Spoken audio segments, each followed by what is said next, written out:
June was always the perfect month for exploring. Fine, clear days make for excellent adventuring, and today Balcony Champion was ready for his biggest yet. "Come on, Captain Klinkerhofer, let's go!" insisted Balcony from the door.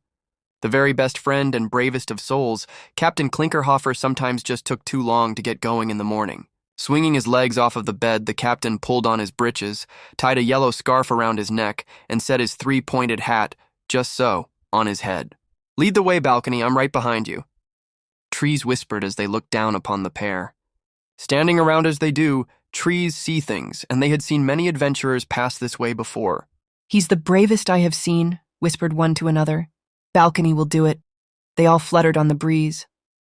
Balcony had been planning this day for months, carefully packing supplies into his rucksack, ensuring that there was enough for him and Captain Klinkerhofer.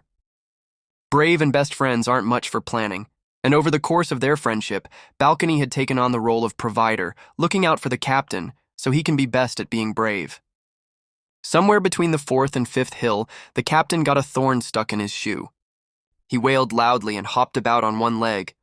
"Be brave, Captain Klinkerhofer," soothed Balcony as he sat him down and removed his shoe.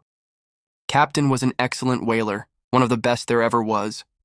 In a box under his bed, he kept a medal.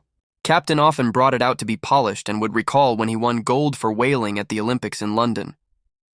The band played the national anthem, and Captain stood to attention whilst the stadium applauded. The captain liked that story very much. A few minutes later, Captain Klinkerhofer was brand new. Jumping for joy, he clicked his heels and set off at pace. "Which way, Balcony?" the captain asked, having stopped where the path split in two. To the left, the sky was blue. To the right, clouds were forming on the horizon. Dark, thick clouds looking restless and billowy. "To the clouds, Captain, always towards the clouds," Balcony commanded as he strode past, his steps quick and sure. The pair continued for some time, the weather growing dark, and the first drops of light rain drifting down through the trees. As it got harder, they found themselves on the bank of a small river. "Should we go back, Balcony?" asked the captain, using his bravest voice. "Towards the clouds, Captain," was the reply as he hopped off the bank and onto little stepping stones crossing the river. Reaching back, he took the captain's hand and they picked their way across, the water rising with each step. Captain squeezed tight as the water rose to their knees. "Don't give up now, we will make it." The duo looked back at the river, now a torrent as the rain fell and the level continued to rise. "There's no going back now," thought the captain, his tummy full of butterflies. Branches and leaves rushed past them, the water turning white as it swirled and grew in front of them. Balcony watched for a minute and then got up. "We have to follow the river, we need to see where it goes." Captain followed, his skip not as skippy and his heart not as hearty as the two walked the riverbank.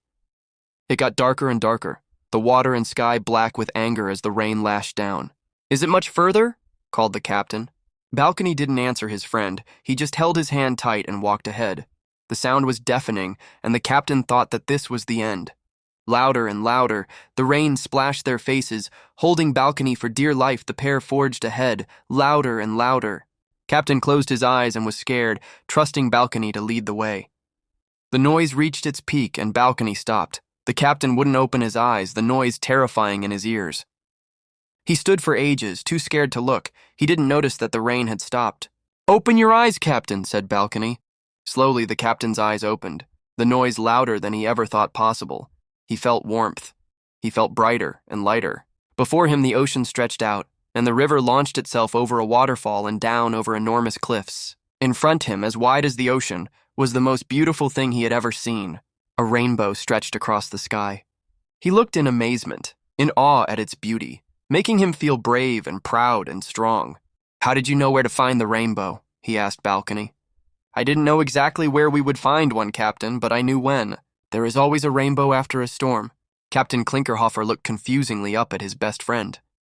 "But didn't you plan this adventure? You said you had been planning it for months?" "Oh, I planned for an adventure, Captain. I made sure we were prepared. But you can't plan an actual adventure. It wouldn't be an adventure then, would it?" They smiled,